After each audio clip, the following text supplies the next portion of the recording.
नमस्कार। इस दिल से के एपिसोड में हम इस बात पे चर्चा करेंगे कि जो स्पेशल इंटेंसिव रिवीजन हो रहा है इसके पीछे एक राजनीतिक सोच है कि वाकई में इलेक्शन कमीशन चाहता है कि जो इलेक्टरल रोल है वो एक नए सिरे से उसको बनाया जाए ताकि इसमें कोई इधर उधर की बात ना हो, मतलब कि कोई दो बार नाम ना किसी का जुड़े या ऐसी बातें। क्योंकि जो हो रहा है ज़मीन पे मुझे ऐसा लगता है कि जिस तरह से कोर्ट भी इस बात को नज़रअंदाज कर रहा है कि ज़मीन पे क्या हो रहा है, किस तरह से बीएलओ फॉर्म अपलोड कर रहे हैं, किस किस्म की जानकारी हो रही है। क्योंकि आपको सबको मालूम है कि 2003 में ये सारा इलेक्टरल रोल डिजिटाइज हो गया था और उसके बाद सालाना हर जनवरी में इसको अपडेट किया जाता है और 2025 तक अपडेट हो चुका है। और जब बिहार का चुनाव हुआ जिसके नतीजे अभी हाल ही में आए तो गृह मंत्री जी ने जाकर भाषण दिया उससे पहले कि देखिए यहाँ तो बड़े घुसपैठी आ गए हैं और बांग्लादेश से लोग आ गए हैं, तो बड़ा ज़रूरी है कि उनको हक नहीं मिलना चाहिए वोट देने का। घुसपैठिए अगर आए हैं तो इन्हीं के राज्य में आए होंगे, क्यों 2014 के बाद तो यही सत्ता में है, और अगर आए हैं तो जिम्मेदारी भी इनको लेनी चाहिए। और इलेक्शन कमीशन को पिछले 2014 के बाद इनको पता लग जाना चाहिए कौन से घुसपैठी आए हैं। अब चुनाव हो गया और चुनाव होने के बाद कोई ऐसा हमें देश के सामने किसी ने ये कहा कि कितने घुसपैठिए थे, तो ये तो अपने आप में एक राजनीतिक रीज़न था, वजह थी जिसकी वजह ने ये निर्णय किया। दूसरी बात, जो रिवीजन इंटेंसिव रिवीजन हो रहा है, मैं आपको कुछ आंकड़ा देना चाहता हूँ। वो है कि इसके मापदंड ऑलरेडी तय हैं और मापदंड ये हैं कि 2003 के गाइडलाइंस के मुताबिक जो प्रिलिमिनरी लिस्ट जो बननी है बेस्ड ऑन एग्जिस्टिंग रोल्स, उसके लिए ट्रेनिंग चाहिए एन्यूमरेटर को, सर्वे चाहिए, रैशनलाइजिंग पोलिंग बूथ चाहिए। उसका वक्त जो 2003 की गाइडलाइन 2 और 3 की गाइडलाइंस में वो लिखा है कि 74 दिन चाहिए उसके लिए, 74 दिन। फिर हाउस टू हाउस वेरिफिकेशन, घर से घर, हर घर जाकर ये पता करें कि भाई वाकई में वहाँ वो लोग रह रहे हैं, उसका ड्यूरेशन है 31 दिन, उसको 31 दिन लगेंगे। और एंट्री और इन्यूमरेशन डेटा जो एंट्री करेंगे फॉर्म में जो बीएलओज हैं और करेक्शन करेंगे उसका लगेगा 60 दिन। और उसके बाद प्रेपरेशन, ट्रेनिंग, ये सब चीज़ें होगी। लेकिन हमारे जो प्रेजेंट हो रहा है वो प्रेपरेशन ट्रेनिंग के मतलब कि 28 अक्टूबर से लेकर 3/11 तक, मतलब जो 74 दिन पहले लगने चाहिए 2003 के मुताबिक वो आज 5 दिन में कर रहा है। जो 31 दिन लगने चाहिए वो 3 दिन में कर रहा है, ट्यूसडे से लेकर थर्सडे तक। और जो 60 दिन लगने चाहिए वो 3 दिन में कर रहा है। मतलब कि 2003 की गाइडलाइंस को नज़रअंदाज करते हुए ये सारा सर्वे 2 महीने में कराना चाहते हैं, ये हो ही नहीं सकता। मेरा मानना यह है कि इसके पीछे केवल एक ही लक्ष्य है, उस बारे में हम चर्चा करेंगे कि ये राजनीतिक मामला है। ये चाहते हैं कि जो इनकी मनमर्जी से ये वोट काटें, वोट ऐड करें, उसकी कोई सुनवाई ना हो और इस तरीके से करें, और साथ साथ में मास मीडिया इनके पक्ष में हो और इलेक्शन कमीशन अपने एफिडेविट फाइल करे। और जो एफिडेविट फाइल करती है इलेक्शन कमीशन, ऐसा मुझे लगता है कि उस पर कोई सवाल उठाया नहीं जाता। सवाल तो हम ही उठा सकते हैं और सवाल कोर्ट भी उठा सकती है, हम तो उठाते हैं।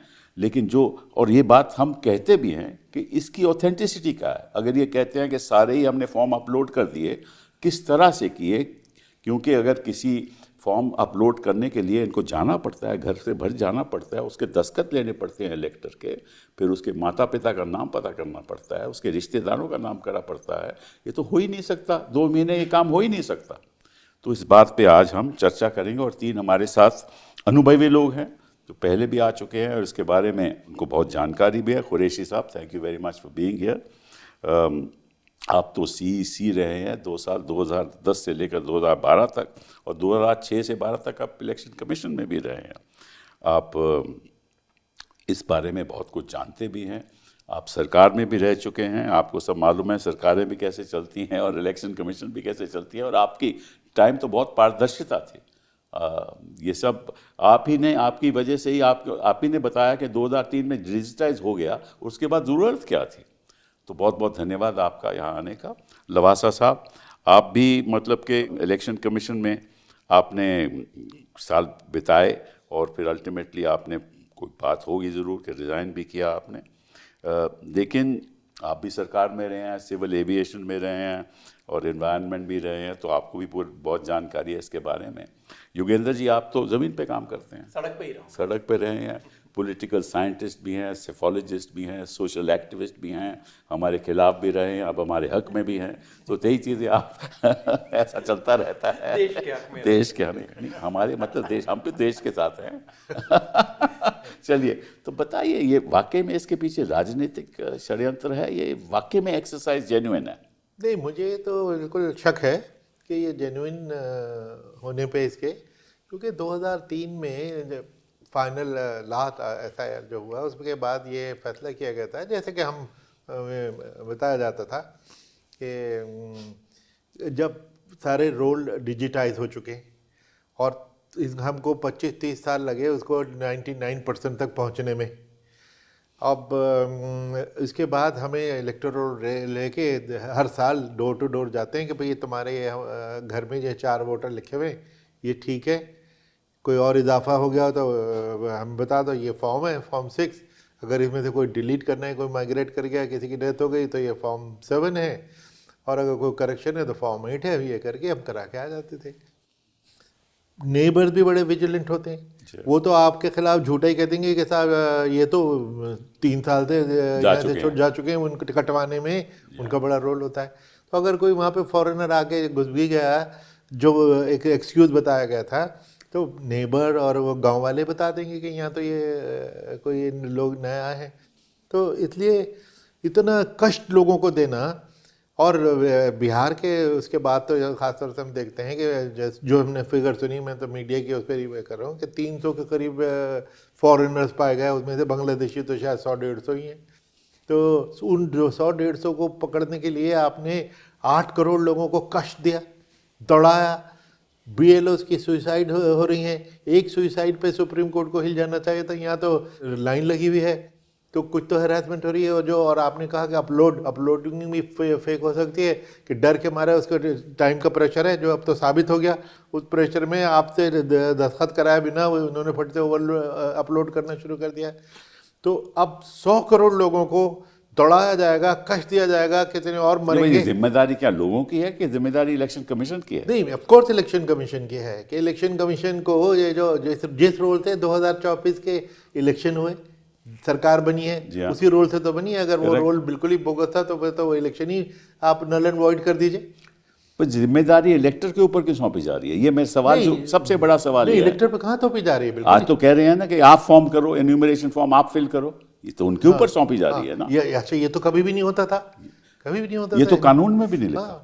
नहीं, मुझे नहीं मालूम, मेरे जो हरियाणा में शुरू होगा कि एन्यूमरेशन फॉर्म क्या होता है, क्या कैसे भरा जाएगा, कुछ पता नहीं है। मेरे पास पासपोर्ट के अलावा मेरे पास तो कोई डॉक्यूमेंट भी नहीं है। आप तो सेफ हैं, पासपोर्ट है आपके पास, आपको कोई प्रॉब्लम नहीं। अगर पासपोर्ट के बेसिस पे हो जाता, अगर पासपोर्ट नहीं है तो प्रॉब्लम आती है। राइट। हाँ, बल्कि ये हुआ था, मैंने इस कॉन्टेक्स्ट में कहा, आप समझते हो कि 2 महीने काफी है इस एक्सरसाइज? बिल्कुल। अच्छा, एक तो ये कि चलो बिहार में तो उनका बड़ा प्रेशर था कि इलेक्शन है, उसमें कंप्रेस कर दिया उन्होंने। अरे जहाँ इलेक्शन 2 साल और 3 साल बाद है, उनको तो साल भर दे दो, तो कोई सुसाइड, जैसे उत्तर प्रदेश में इलेक्शन 2027 में है, जो उनको 1 महीने में या 2 महीने में कराने का क्या मतलब है? इतना प्रेशर मतलब तो आपको मालूम है लवासा जी, मतलब तो वही है ना जो मैं कह रहा हूँ। देखिए सिब्बल साहब, मैं समझता हूँ कि ये जो सारा विवाद है, इसको है ना, हमको 3 तरीके से देखना चाहिए।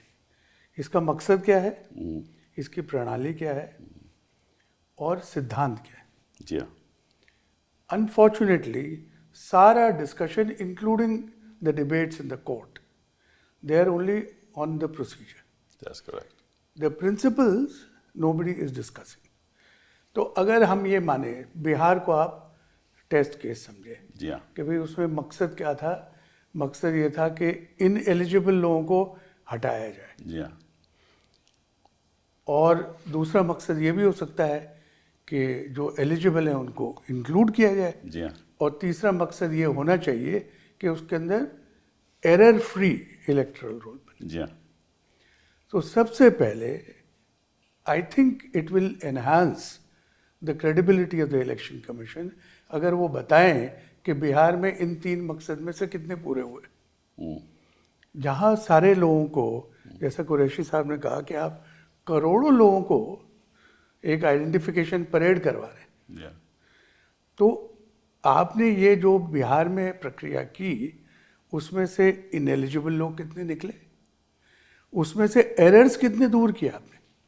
और मैं ये समझता हूँ कि इलेक्शन कमीशन के पास एक पैमाना है जिससे वो health of the electoral roll जांचते हैं अच्छा।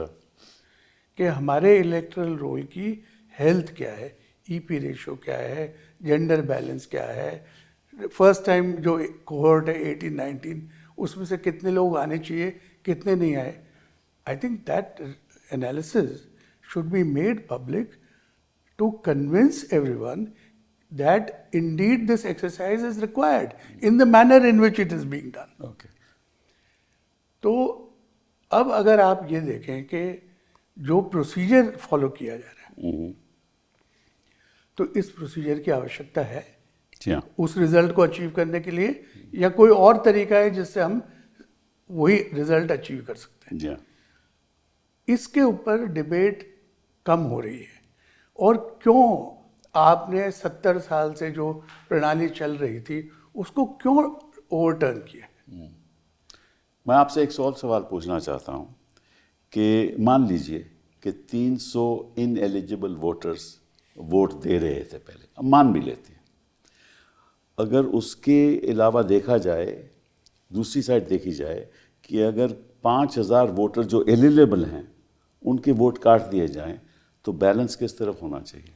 मतलब कि आप फिर इसका मतलब है 300 को वोट देने दो, 5000 वोट तो मत काटो। वो तो हमारे कानून की तो जो बेसिक मूल सिद्धांत यही है कि एक इनोसेंट को नहीं पनिश करना चाहिए, Correct. चाहे कितने गिल्टी लोग स्पॉट फ्री चले जाएं। Exactly that is the principle. Exactly. और मुझे नहीं लगता कि इवन अगर आपको ये 300 350 इनएलिजिबल लोगों को निकालना है तो उसके लिए इतनी बड़ी कॉम्प्रिहेंसिव एक्सरसाइज की जरूरत फॉर्मेट है ना, फॉर्मेट है ना, Precisely. फॉर्मेट है। कोई रिपोर्ट करेगा कि साहब ये यहाँ का रहने वाला नहीं Form है, 7. इसको वो तो साफ फॉर्मेट, आप जैसे कुरैशी साहब ने कहा वो इसीलिए तो है। और मान लीजिए 300, मैं कहता 600, तो इलेक्शन कमीशन भी है कि भाई मेरे इलेक्शन में 600 लोगों ने वोट किया, मैं 300 वोट से हारा, तो ये 600 लोग फॉरेनर थे तो इलेक्शन रद्द किया जाए। और सारे बिहार में अगर 300-400 लोग हैं तो उससे किस इलेक्शन पे फर्क पड़ेगा? तो योगेंद्र जी आप बताइए, इसके पीछे राजनीतिक षड्यंत्र है या वाकई में एक जेन्युइन एक्सरसाइज है? सिब्बल साहब मैं क्या कहूँ, SIR क्या नहीं है पहले तो ये हम गिन लें। नंबर 1, SIR वोटर लिस्ट का रिवीजन नहीं है। जी हाँ। ये वोटर लिस्ट को कोरे कागज पर नए तरीके से लिखने का एक तरीका है। ठीक। खुद इलेक्शन कमीशन कहता है डी नोवो, तो रिवीजन शब्द तो हम छोड़ ही दें। नंबर 2, ये कोई पुराने किए हुए काम की रीइटरेशन या रेपिटेशन नहीं है। बार बार मीडिया में बोल बोल के सबकी जुबान पे चढ़ा दिया है कि 2003 में जो SIR हुआ था, 2000 इतने में हुआ था। अरे भाई कभी नहीं हुआ ये SIR, जैसा कि जो आप कह रहे हैं स्पेशल इंटेंसिव रिवीजन नाम की चीज इस देश में कभी नहीं हुई। नंबर 2, जो ये एन्यूमरेशन फॉर्म लोगों से मंगवाना, कागजात मांगना, हर आदमी से जो ऑलरेडी लिस्ट पे है उससे कागजात मांगना, इस देश के 75 साल में कभी नहीं हुआ। और आप दोनों से बड़े गवाह इस बात के कोई हो नहीं सकते। नंबर 2 ये नहीं है। नंबर 3, ये वोटर लिस्ट को क्लीन करने की प्रक्रिया नहीं है। क्लीन करना मतलब उसमें डुप्लीकेशन, उसमें गलत नाम, उसमें जंक एंट्रीज। ये मैं इस आधार पे कहता हूँ सिब्बल साहब कि बिहार में, आप तो कोर्ट में थे, हमने सुप्रीम कोर्ट में डेटा पेश किया कि बिहार की जो फाइनल वोटर लिस्ट थी 30 सितंबर को जो बनी थी, उसमें 5 लाख डुप्लीकेट नाम ऐसे थे जो उसी कॉन्स्टिट्यूएंसी में डुप्लीकेट थे। अगर पूरे बिहार में डुप्लीकेशन देखें तो 59 लाख नेम ऐसे थे। हमने सुप्रीम कोर्ट में आंकड़ा पेश किया, चुनाव आयोग ने अपने काउंटर एफिडेविट में उसको डिस्प्यूट नहीं किया। नंबर 2, हमने सुप्रीम कोर्ट में बताया कि 75,000 एंट्री ऐसी हैं जो ब्लैंक हैं, name blank, father name blank, हमने कोर्ट में पेश किया। इलेक्शन कमीशन ने किसी को डिस्प्यूट नहीं किया। अभी और आपको हैरान चीज बता दिया, बिहार की वोटर लिस्ट में सिब्बल साहब हमने नाम दिखाए कोर्ट के सामने, नाम कन्नड़ और तमिल में लिखे हुए थे। This is the voters list of Bihar.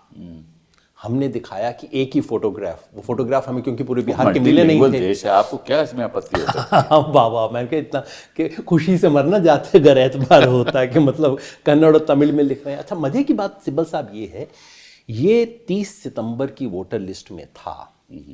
Voter list में रिवीजन 17 अक्टूबर तक हुआ। इनमें से एक भी एरर को रिमूव भी नहीं किया गया। जो एरर सुप्रीम कोर्ट के एग्जाम्पल दिखाए गए थे, हैंडफुल एग्जाम्पल जो हमने दिखाए थे, उनमें से एक भी एरर रिमूव नहीं किया गया। इसलिए मैं पूरी जिम्मेवारी से कहता हूं कि इसका वोटर लिस्ट करेक्शन से कोई ताल्लुक नहीं है। और हमारे सीईसी साहब आपके फॉलो में जो है, वो तो प्रेस कॉन्फ्रेंस में कह चुके हैं कि हमें डीडुप्लीकेशन सॉफ्टवेयर की जरूरत ही नहीं है। प्रेस कॉन्फ्रेंस में कहा है, तो इसलिए वो नहीं है। नंबर 4 जो आपने इशारा किया, इसका फॉरेनर्स को निकालने से कोई ताल्लुक नहीं है। ये एक तो हमने देख लिया, बिहार में हो गया। आप कह रहे हैं 300, कोई कहता है 400-500, लेकिन हर कोई कहता है अगर 500 भी हैं तो उनमें से 400-450 नेपाली हिंदू औरतें हैं। बिहार में फॉरेनर की प्रॉब्लम नेपाली हिंदू औरतों की प्रॉब्लम है। इसका किसी बांग्लादेशी रिफ्यूजी म्यांमारी से कोई संबंध ही नहीं है। तमिलनाडु में कौन सी प्रॉब्लम हो सकती है, केरला में कौन सी प्रॉब्लम हो सकती है? मतलब हो क्या, तो इससे नहीं। और इसका मैं फाइनल प्रूफ ये देता हूं सिब्बल साहब, इस देश में कोई आप किसी समझदार इंसान से पूछ लिए कि भाई इस देश में सिटीजनशिप की प्रॉब्लम किस स्टेट में है, बोलेंगे आसाम। कौन सा स्टेट है जहां फॉर्मल डिस्प्यूट हुआ इस पे, आसाम। कौन सा स्टेट है जिसमें इस पे भारत सरकार का एग्रीमेंट हुआ, आसाम। कौन सा स्टेट है जिसमें सुप्रीम कोर्ट के सुपरविजन में इसकी जांच हुई, आसाम। और आसाम में उन्होंने क्या किया है, आसाम में जो एसआईआर हो रहा है उसमें कह रहे हैं ना आपको ना एम्ब्रेशन फॉर्म भरने की जरूरत है, ना आपके कागज जांचे जाएंगे, कुछ जांच नहीं होगी। मतलब कि बीमारी बहुत बड़ी है, दवाई बहुत कड़वी है, सबको पीनी पड़ेगी।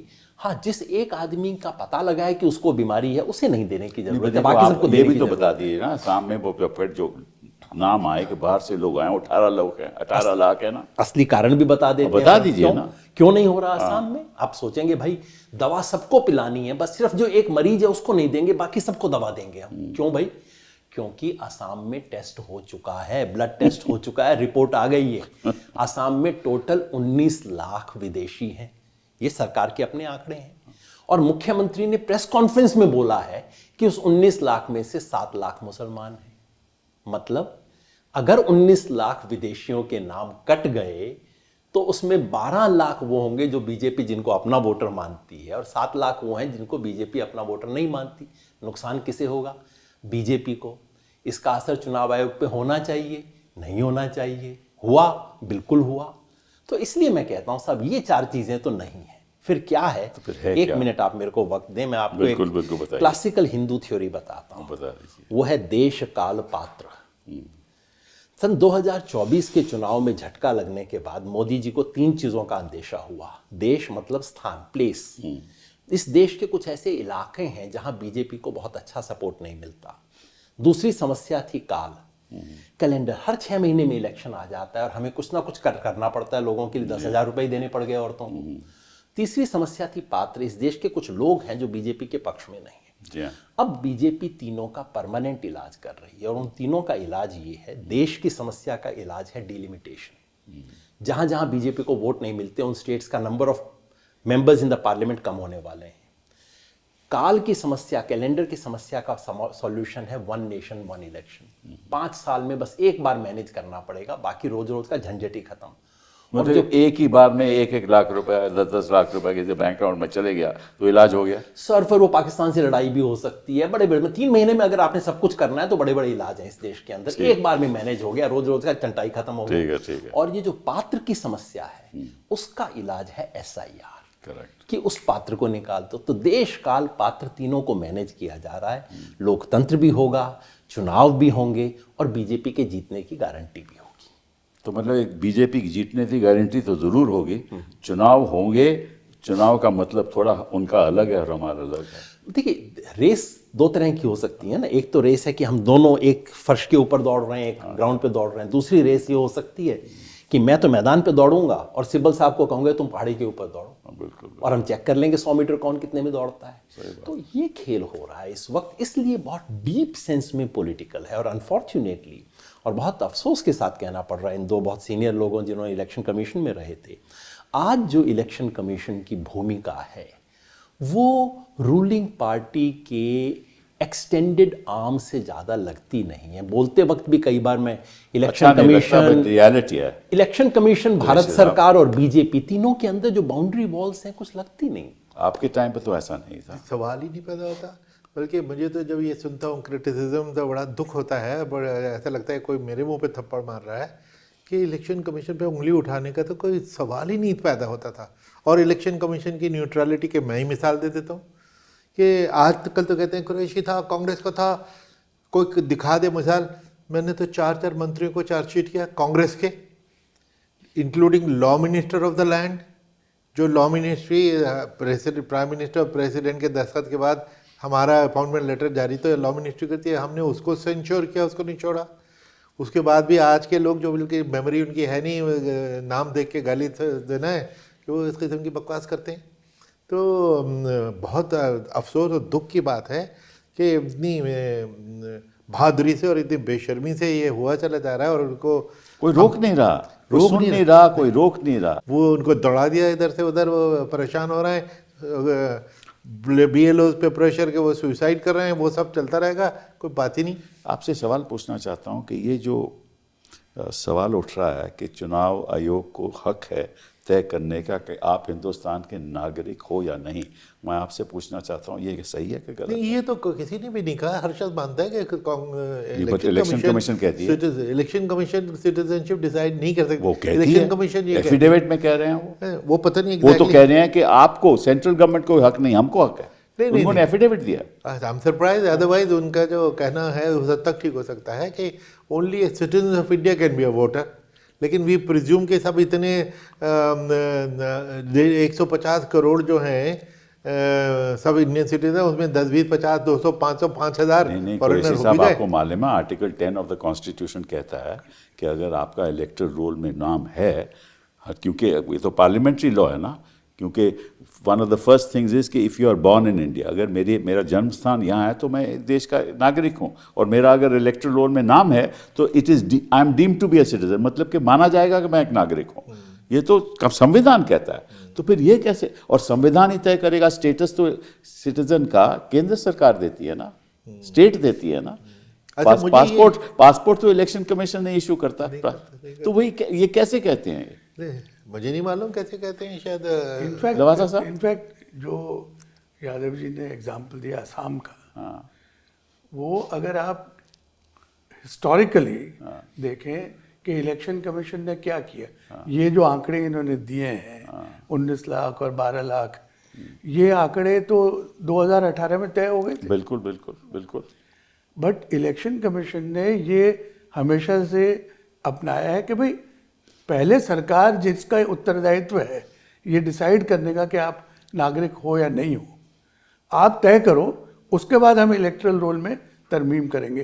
तो उनके नाम तो नहीं काटे गए, बिल्कुल, आज तक नहीं काटे गए। जी हाँ। तो ये जो सवाल आपने उठाया कि सिटीजनशिप का डिटर्मिनेशन कौन करेगा, जाहिर है इलेक्शन कमीशन नहीं करेगा, आज तक नहीं किया। लेकिन ये ज़रूर है कि आर्टिकल 326 के हिसाब से सिटीजन्स कैन वोट, और आज तक किसी का ये क्लेम तो है नहीं कि इलेक्शन कमीशन ने बेहतर तरीके से किसी भी आदमी को वोटिंग राइट दे दिए। नहीं, बिल्कुल। They have adopted a procedure by which it is more और लेस इंश्योर्ड, और I would say completely insured कि भाई नॉन सिटीजन होगा तो कोई ऑब्जेक्शन कर देगा। नहीं, देखिए ऐसा है कि सिटीजनशिप एक्ट हमारा बना, उस सिटीजनशिप के एक्ट के अंतर्गत अगर कोई पैदा होता है 1950 से लेकर 1987 तक, हाँ, तो वो सिटीजन माना जाएगा आर्टिकल 10 के अंतर्गत। अगर 1987 से लेकर जुलाई 2003 तक पैदा होता है तो उसके माँ बाप एक सिटीजन होना चाहिए, दोनों माँ बाप में से एक सिटीजन होना चाहिए, तो वो सिटीजन रहेगा। और अगर कोई 2003 के बाद पैदा होता है तो उसके माँ बाप एक सिटीजन रहे और दूसरा इलीगल माइग्रेंट ना हो। ये प्रावधान है सिटीजनशिप एक्ट के अंतर्गत। तो इसकी जांच तो बीएलओ नहीं कर सकता, उसके पास साधन ही नहीं है। तो ये साफ जाहिर है कि बीएलओ को कोई अख्तियार नहीं है। और जैसे आपने कहा कि एक धारा 16 है of the representation of people act 1950, उसमें लिखा है कि a person can vote if he is a citizen of India. अगर मैं नागरिक हूं तो मैं वोट कर सकता हूं। दूसरा, अगर if I am of unsound mind I can vote, और if I am not a citizen I can't vote, and if I am disqualified by another act, मतलब किसी और प्रावधान के अंतर्गत मेरी डिस्क्वालिफिकेशन हो गई तो मैं आई कैन नॉट वोट। ठीक है ना। तो अगर बीएलओ कहे कि you are of unsound mind तो बीएलओ तय करेगा। अगर बीएलओ कहे कि साहब आप डिस्क्वालिफाइड हो, बीएलओ तय करेगा।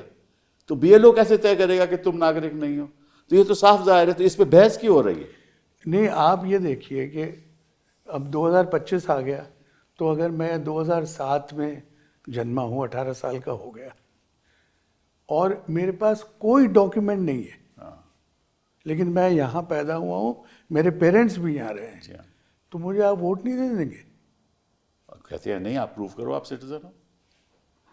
तो जो सिस्टम इलेक्शन कमीशन ने फर्स्ट टाइम वोटर्स को एनरोल करने का, तो यही बना रखा है कि आप फॉर्म भरिए और उसके अंदर कोई अपनी एंटिटी क्या है उसके डॉक्यूमेंट दीजिए, डेट ऑफ बर्थ प्रूव करिए। लेकिन हमेशा से जो एनरोलमेंट है उसकी जिम्मेदारी हमेशा election commission through the government machinery ली है कि भाई हम एनरोल करेंगे। अब सेंसस हो रहा है, लोग थोड़ी बताएंगे कि हम एग्जैक्टली वो तो गवर्नमेंट का काम है कि सेंसस हम कराएंगे, अपने लोग भेजेंगे आपके पास।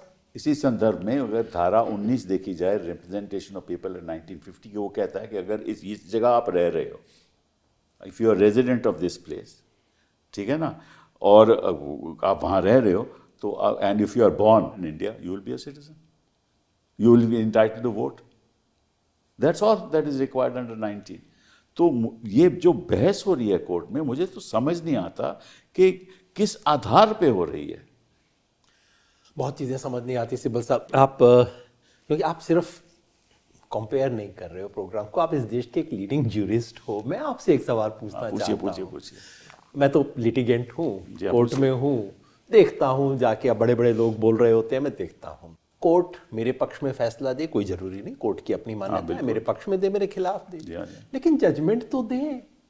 बिहार के देखिए सारी पिटीशन कहाँ शुरू हुई, जुलाई के महीने में कोर्ट इलेक्शन कमीशन ये अफलातूनी आदेश लेके आया कि साहब ये कीजिए, अगले दिन से एसआईआर होगा। जून 24 को आदेश आया, हम जुलाई 3-4 को सुप्रीम कोर्ट में पहुंच गए। जुलाई 10 को सुप्रीम कोर्ट की वेकेशन बेंच ने हियरिंग शुरू कर दी, आप सब जगह थे,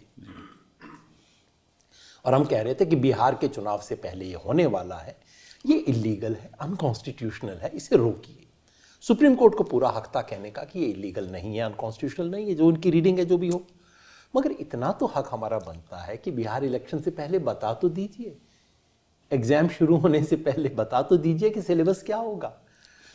ये हियरिंग पे हियरिंग होती गई और ये बिहार इलेक्शन आया और निकल गया, और उसके बाद बाकी 12 स्टेट का एसआईआर शुरू हो गया है। वही का वही फ्रॉड हो रहा है इन स्टेट्स में लोकल लेवल पे जो बिहार में हुआ था। कोई शक नहीं इसमें। हियरिंग होती जा रही है, तारीख पे तारीख लगती जा रही है, जजेस बड़े प्यार से बात कर रहे हैं, लेकिन इसमें न्याय कहाँ गया साहब? ये देखिए, मैं देखो इस सवाल, कुछ ऐसे सवाल हैं जो वकील जवाब भी नहीं दे सकता, क्योंकि ये तो कोर्ट तय करता है कब हियरिंग हो, कैसी हियरिंग हो, कब जजमेंट हो। सिस्टम को हम सबसे बेहतर वो जानते तो हैं। नहीं, मैं जानता तो हूँ, लेकिन ये देखिए मैं ये एक ही ऐसा केस थोड़ी ना है।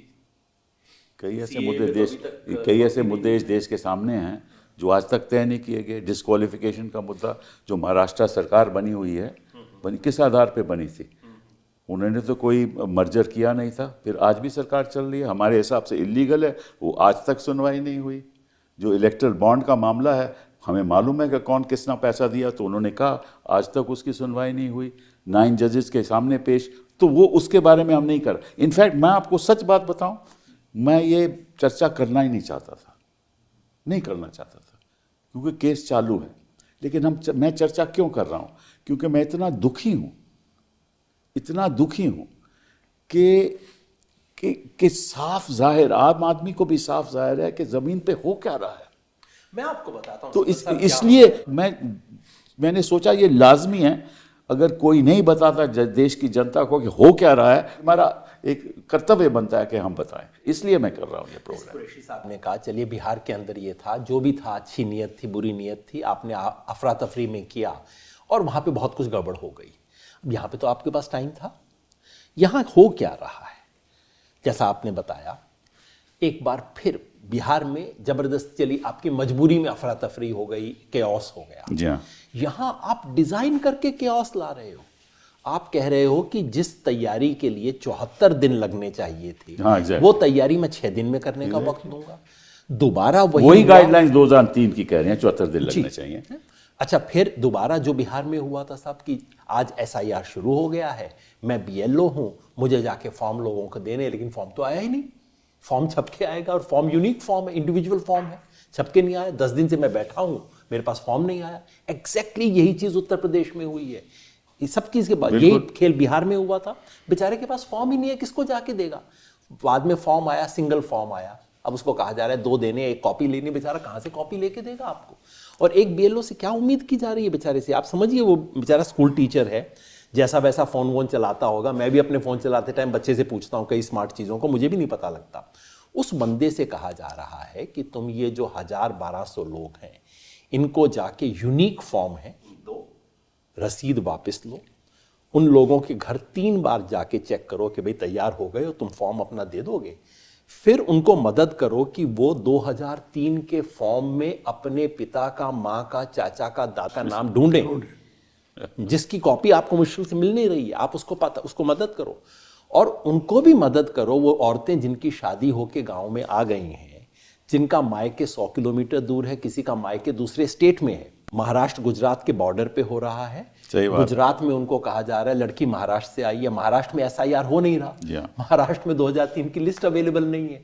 उनसे कहा जा रहा है, तो वो बेचारा BLO गुजरात के गांव में बैठ के महाराष्ट्र की, जो 10 किलोमीटर दूर का गांव है, उस गांव की औरत का, उसका कनेक्ट, उसके माँ बाप का वो ढूंढेगा। अच्छा, फिर यही नहीं साहब, उसके बाद उनके फॉर्म रिसीव करेगा और उसको अपलोड करेगा। जितने भी लोग जो प्रोग्राम देख रहे हैं, मैं कहता हूं, आप एक दिन में 50 कागजों को PDF अपलोड करो अपने फोन के जरिए, और शाम तक आपकी जो हालत होगी, जो आप बीवी से झगड़ा करोगे, आप देख लेना। और उस बेचारी BLO को कहा जा रहा है कि सर 200 उनको ऑर्डर दिया जा रहा है कि तुम 1 हफ्ते के अंदर 1000 फॉर्म अपलोड करो, 200 फॉर्म अपलोड करो। अब बेचारा किस तरह के फोन को लेके PDF, उसकी फोटो बना के PDF को उसमें लोड कर रहा है। इंटरनेट कनेक्टिविटी की हालत क्या है? दिमाग खराब हो गया है लोगों का। ये क्या कर रहा है? एक बिहारी का मैं हवाला देता हूँ आपको। एक आर्मी का आदमी जो पटना आया कि मैं अपने फॉर्म फिल करना चाहता हूँ, ये वीडियो पे है, ये मैं अपनी बातें नहीं, ऐसे नहीं कह रहा। वो आया पटना में, और जब वो BLO के पास गया, पहले तो 2 दिन BLO मिला नहीं। जब गया तो उसने बोला साहब आपका फॉर्म तो अपलोड हो चुका है। उसने बोला कैसे हो चुका है? मेरे दस्तखत नहीं होने, मैंने कर दिए थे। वो खुद बोल रहा है कि मैंने कर दिए थे। उसने बोला आपने कैसे कर दिए थे? वो मेरी माँ के दस्तखत, वो भी मैंने कर दिए थे, तो मैंने अपलोड कर दिया। तो आपने क्यों ऐसा किया? ऐसे मेरे से गलती हो गई। गलती होगी मतलब क्या? आप अपने बयान दीजिए। उसने एफिडेविट दिया है। वो सारी चीज़ वीडियो पे है। दूसरा वीडियो पे है, हरियाणा से 4 ट्रेनें चली 3 नवंबर को, हाँ चली, 2 सुबह 2 दोपहर को, और उसमें 6-6 हज़ार लोग थे। और सब कह रहे थे कि हमें सैनी ने भेजा है, बीजेपी ने पैसा दिया। ये सब वीडियो पे है। पैसा दिया है तो हम बिहार जा रहे हैं वोट करने के लिए। कोई करनाल से चल रही थी, कोई सोनीपत से चल रही थी। ये वीडियो पे है ना। और फिर हमने सवाल उठाया, हमने वीडियो दिखाया, हमने प्रेस कॉन्फ्रेंस दी। ना चुनाव आयोग ने कुछ कहा, ना किसी ने सवाल किया, ना रेलवे मिनिस्ट्री ने कुछ कहा। हो क्या रहा है कुरैशी साहब? ये जो आपने जिक्र किया ना, एक मैं लंदन में था, मेरे पास ADR के सेक्रेटरी जनरल का फ़ोन आया कि यहाँ के एक MP जो थे, सिन्हा, क्या नाम है, प्रोफेसर सिन्हा, कि ये वो बिहार वोट देने गए हैं, तो इज़ इट लीगल? तो मैंने कहा ज़रूर उन्होंने ये किया होगा कि अपना नाम यहाँ से कटवा के वहाँ पे कर दिया होगा, क्योंकि प्रोमिनेंट आदमी है। 5 मिनट बाद उनको फ़ोन आया कि आप बिल्कुल ठीक कर रहे थे, उन्होंने यहाँ से कटवा दिया।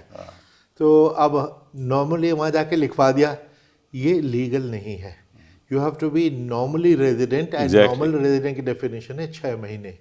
तो यहाँ 3 दिन के लिए गए, जिसको हमने कहा कि पोल डे टूरिज्म नीचे लगा। तो जो आपने बताया कि ट्रेनें गई हरियाणा से और दिल्ली से, इधर से उधर से, हो सकता है ये बिहारी हों और वहाँ जाके उनको रजिस्टर नहीं, दो पॉसिबिलिटीज हैं कि एक तो बिहारी हो, उनको जाके अपना वहाँ पे रजिस्टर करा दिया और के वापस आ जाओगे यहाँ पे करा देंगे। दूसरा ये कि फेक वोटर्स हैं कि किसी के नाम से। देखो, जो बिहारी की बात मैं आपको बताता हूँ, इन्होंने कहा कि भैया बड़ा रश होता था छठ की वजह से, इसलिए छठ की वजह से हमने अनशेड्यूल्ड ट्रेन चलाई। तो छठ तो 28 अक्टूबर को खत्म हो चुकी थी, ये तो 3 नवंबर को ट्रेन चली। ये तो बिहारी हो ही नहीं सकते थे कि अगर छठ के लिए बिहार में आए हैं वो तो वापस तो नहीं जाएंगे फिर आने के लिए वोट करने के लिए। तो ये तो साफ जाहिर है। अब इसकी कोई जांच नहीं करेगा। नहीं, एक तो वो जो आप बात करें ना, वो तो फेक वोटर के बहुत पुरानी प्रॉब्लम है। यहाँ जो मैं स्पेशल प्रॉब्लम बताना चाह रहा हूँ कि इलेक्टोरल रोल नोटिफाई करने के बाद 3 लाख और ऐड हुए।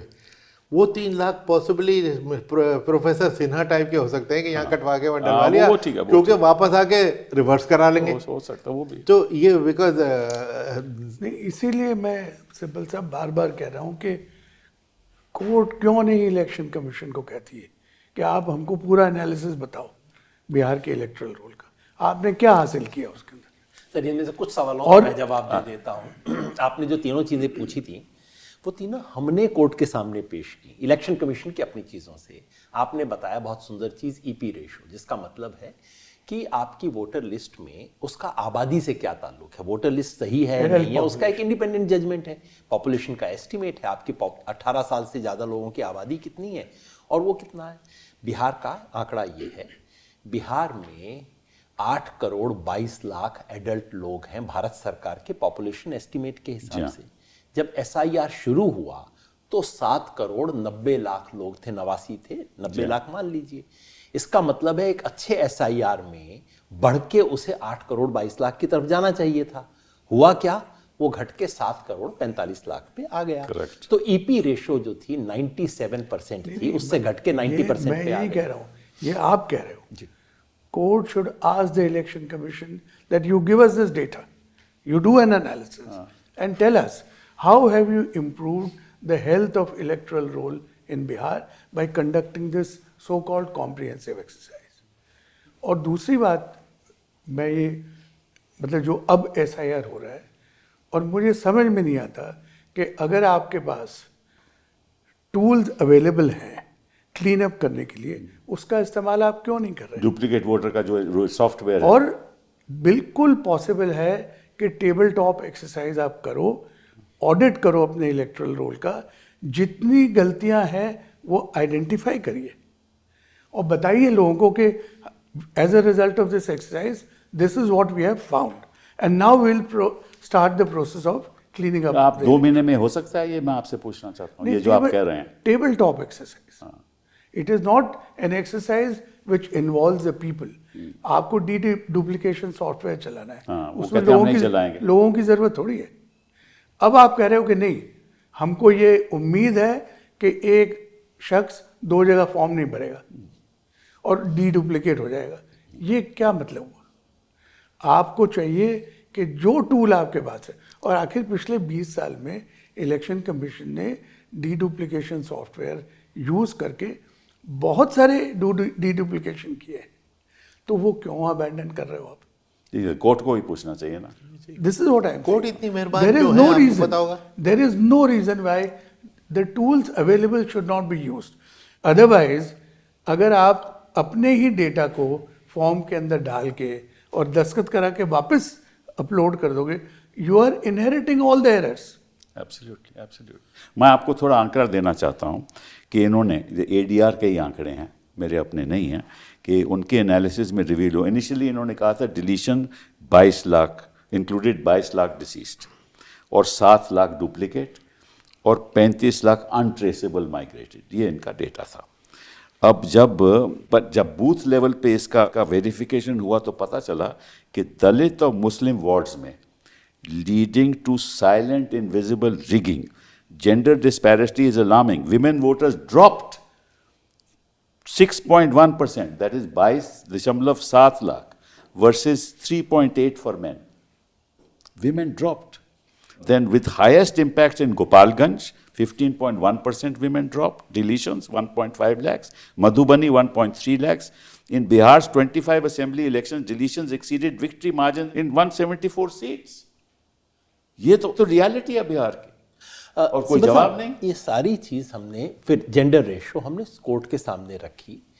एसआईआर होने से पहले बिहार की जेंडर रेशो थी 916, यानी कि 1000 आदमियों के पीछे 916 औरतें थी।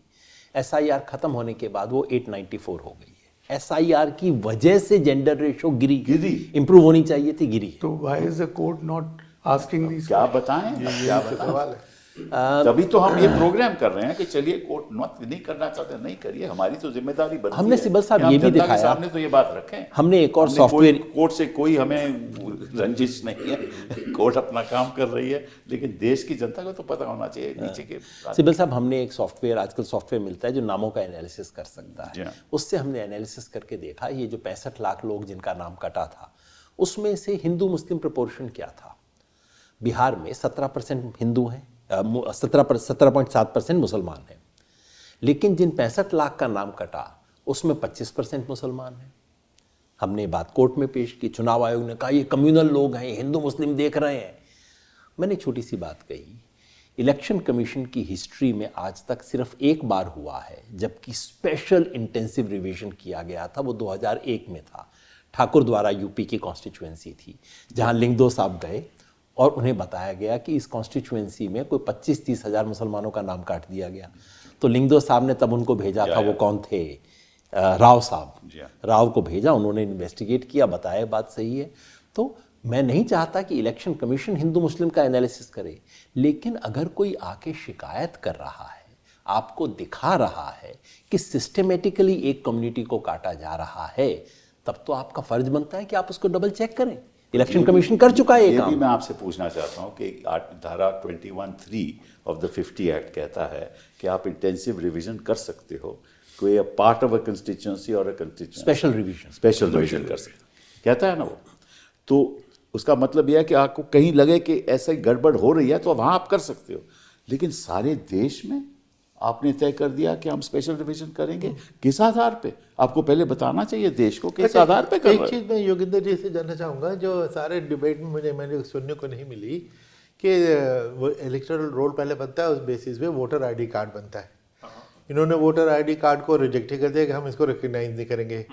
नए वोटर रोल की बेसिस पे इन्होंने आईडी कार्ड इशू किए कि नहीं किए। हमको 30 साल लगे थे, इन्होंने 30 दिन में कर दिए जादू की छड़ी से यूज़ करके कि नहीं, ये जानना चाहता हूँ। कुछ नहीं हुआ। कौन सा वोटर आईडी का कौन सा यूज़ किया गया? पुराने कार्ड चल रहे हैं, पुराने कार्ड तो इन्होंने डी रिकग्नाइज कर दिए थे। इन्होंने क्या कहा मैं बताता हूँ, क्योंकि ये सवाल हमने उठाया। हमने कहा कि भाई ये लोग अपने ही कार्ड को कैसे डी रिकॉग्नाइज कर सकते हैं। तो फिर इलेक्शन कमीशन का जवाब, हाँ, बिल्कुल जवाब था इलेक्शन कमीशन का जवाब उनका ये है कि क्योंकि हम 100% कार्ड इशू कर चुके हैं, 100% एपिक नंबर इशू किए जा चुके हैं, अगर एपिक नंबर होने को मान लिया जाए तब तो हमारी एसआईआर एक्सरसाइज का कोई मतलब ही नहीं बचेगा, क्योंकि डिफंक्ट हो जाएगी। फिर तो हर किसी के पास एसआईआर एपिक कार्ड है। इसलिए ऑन दैट ग्राउंड फिर तो केस ही सेटल हो जाएगा। द मोमेंट यू से कि एपिक कार्ड अलाउ होना चाहिए, इसका मतलब है जो भी वोटर लिस्ट पे था सबको क्यों अलाउ, फिर उसके बाद तो एसआईआर खत्म हो जाएगा। ये प्ली इलेक्शन कमीशन ने लिया। वो बात मैं समझ गया, लेकिन फाइनली इन्होंने कौन सा एपिक कार्ड यूज किया? पुराना, बिल्कुल पुराना तो किया जिसको डिसकार्ड कर चुके थे वो इसको एक्सेप्ट कर लिया दोबारा। तो बेसिक ये था, अगर आपके पास एपिक कार्ड है, उस बेसिस पे आप क्लेम नहीं कर सकते कि मुझे जाना है, लेकिन आपको अगर नई लिस्ट में दे दिया तो आपका पुराना एपिक कार्ड वो यूज करेंगे। पुराने को इन्होंने रीवैलिडेट किया क्या? मेरे पास मेरी जेब में है वो कार्ड, तो उसको रीवैलिडेट किया क्या? नहीं, रोल में आप है कुछ भी नहीं, तो फिर ये कुछ फिजिकल एक्सरसाइज नहीं हुई है। क्या हुआ, केवल वो जाके देखेगा, आप अपना कार्ड दिखाएंगे, वो नंबर मैच करेगा, कहेगा ये नंबर अभी है नहीं, आप जाओ, ये नंबर वो नहीं, बस और कुछ नहीं। ये सिब्बल साहब, यादव जी तो किसानों के साथ काम करते हैं, तो किसान भी अपने खेत से खरपतवार निकालता है, जी हाँ, इनएलिजिबल, जी हाँ, जी हाँ, he doesn't destroy the crop to remove the weed. Correct. तो क्यों हम ऐसी प्रक्रिया अपना रहे हैं जिसके अंदर सब लोगों को, और by the way I heard कि ये लीगल इशू रेज हुआ है कि अगर आपने स्पेशल इंटेंसिव रिवीजन करते वक्त ये कहा कि पुरानी वोटर लिस्ट ख़त्म, तो एक थोड़े दिन के लिए सबके वोटिंग का अधिकार आपने ख़त्म कर दिया, क्योंकि जब तक नई नहीं बनेगी तब तक कैसे अधिकार मिलेगा? तो does election commission have that authority? आजकल तो election commission can do what it likes, but वो तो अलग बात है। आखिरी बात वो ये है कि ये जो सुइसाइड हो रहे हैं, उत्तर प्रदेश में एक सुइसाइड, उसने कहा कि साहब मुझे बताया गया, प्रेशर डाला गया कि साहब ये ओबीसी के वोट काटो। राजस्थान में सुइसाइड हुआ, अब बाकी जगह तमिलनाडु में सुइसाइड हुए। तो ये अगर सुइसाइड तो मंजूर हैं, मतलब कि सुइसाइड हो जाए तो कोई बात नहीं, बीएलओ सुइसाइड हो जाए, एक फॉरेनर वोट कर ले तो वो तो एक राष्ट्रीय मुद्दा बन जाएगा। तो ये क्या सही है? नहीं, यही तो आज के डिस्कशन का मुद्दा है कि वो टोटली डिस्प्रोपोर्शनेट। ये जैसे एक मच्छर को मारने के लिए एक तो आपने यूं मार दिया या आपने स्प्रे कर दिया, या Completely disproportionate, completely या disproportionate। पूरे बिल्डिंग गिरा दीजिए कि उसमें मच्छर शायद मर जाए। तो ये एनालॉजी में कि पूरा स्ट्रक्चर को गिरा दिया कि इसमें 2-4-10 फॉरेनर हैं, वो निकल के आ जाएंगे, कहाँ से आ जाएंगे? और सुइसाइड या डेथ, क्योंकि जिन लोगों की डेथ हुई है, सुइसाइड नहीं है, उनके केसेस में भी अंदेशा यह है कि it was because of exertion और over exertion. Naturally that's true. तो अगर 60 लोग इस एक्सरसाइज में मर गए हैं, बहुत चिंता का विषय, क्योंकि अगर आप ये कहो कि ये तो पीस टाइम कैजुअलिटी है, तो पीस टाइम एक्सरसाइज रिवीजन को वॉर किसने बनाया? इलेक्शन कमीशन ने बनाया जी हाँ। कि you are waging a war against phantom ineligible people. बिल्कुल। और मैंने वही कहा सर, देखिए किसी भी बड़ी एक्सरसाइज में कुछ एक्सीडेंट हो सकते हैं, कुछ ट्रेजेडी होती हैं, लेकिन ये तो डिज़ाइन डिफेक्ट की वजह से हो रही है। आपने डिज़ाइन ऐसा किया है जिसकी कोई ज़रूरत नहीं। जो डिज़ाइन आपने जान के किया है जी, एक मंशा के साथ किया है, सरकार के साथ मिल के किया है, ताकि हमें रिजल्ट जैसे हम चाहें मिले। और ये मेरा अपना व्यक्तिगत मानना है, मेरे से कोई माने ना माने वो अलग बात। इसलिए ये जो ब्लड ऑन सिब्बल देयर साहब हैंड्स। 2003 का आपने जिक्र किया कि कैसे कैसे हुआ था, ये नोटिफिकेशन इलेक्शन कमीशन की वेबसाइट पे है क्या? गाइडलाइंस हैं। नहीं नहीं सर, गाइडलाइंस नहीं, वो बड़ी गहरी बात इशारा कर रहे हैं। ये इलेक्शन कमीशन ने कहा भाई 2003 में जो हो रहा है हम उसको दोहरा रहे हैं। हमने कहा तो अच्छा गलत है ना वो। हाँ, हमने कहा आप 2003 की गाइडलाइन दिखा दो। इलेक्शन कमीशन का मिल नहीं रही है। फिर कोई अखबार वाला गया, उन्होंने कहा वो फाइल गुम हो गई है। फाइनली सिब्बल साहब ये हम लोगों ने कहीं से ढूंढ, मैं बताऊंगा नहीं कहां से, कहीं से ढूंढ के निकाली है, हमने पब्लिक में डाली है वो चीज। इलेक्शन कमीशन ने आज तक नहीं डाली है वो चीज। क्यों नहीं है इलेक्शन कमीशन की वेबसाइट? क्यों छुपा रहे हैं? छुपा रहे हैं वो, क्योंकि आपको मालूम है कि जो कर रहे हैं वो उसके बिल्कुल खिलाफ है, क्योंकि कोई इन्यूमरेशन फॉर्म की जरूरत ही नहीं है अंडर दिस गाइडलाइन। वो तो हाउस टू हाउस सर्वे करना पड़ेगा ना। और 2003 की गाइडलाइन में लिखा हुआ है कि किसी एन्यूमरेटर को जाके सिटीजनशिप की जांच नहीं करनी है, लिखा हुआ है, गाइडलाइन है ये। अच्छा, बिल्कुल उल्टा है जो ये कर रहे हैं। कहता हूँ कि अगर किसी लीडर ने शिकायत की तो उसे कहते हैं आप एफिडेविट दीजिए। करेक्ट। अगर जवाब में ये कहे कि साहब आपने इलेक्टोरल रोल बड़ा क्लीन करके छापा है, एक एफिडेविट दीजिए कि इसमें एक भी एरर नहीं है, अगर होगी तो मैं क्रिमिनली लायबल होऊंगा, करेंगे? ये अच्छा विचार, ये अच्छा विचार है। कौन मानेगा इसको? नहीं जी। मतलब सर मानने जिस का सोच के साथ हो रहा है उस सोच में ना तो सवाल उठेगा ना कोई मानेगा। तो चलिए, जवाब अच्छा है। मैंने इसलिए ये प्रोग्राम किया ख़ास तौर पे आप लोगों को बुलाने के लिए, और आप क्योंकि आप ज़मीन से जुड़े हुए हैं, कि अब ज़रूरत आ गई है कि जनता को बताने के लिए कि क्या धांधलीबाजी इस देश में हो रही है, क्योंकि ये लोकतंत्र की लड़ाई है। लोकतंत्र कायम तभी होगा अब ये बात जनता तक पहुंचेगी। बहुत बहुत धन्यवाद।